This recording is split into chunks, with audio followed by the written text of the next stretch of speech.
ప్రభు పేరిట ప్రత్యేకమైన వందన వచనాన్ని సమలో మీకు తెలియచేయుచున్నాను.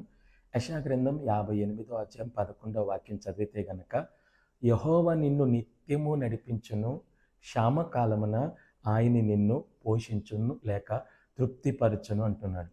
అంటే మనిషి జీవితంలో క్షామకాలం అనేటువంటిది మనిషి పుట్టినది మొదలుకొని చనిపోయే వరకు కూడా క్షామకాలం అనేది మనిషిని ఏం చేస్తుందంటే వెంబడిస్తూ ఉంటుంది.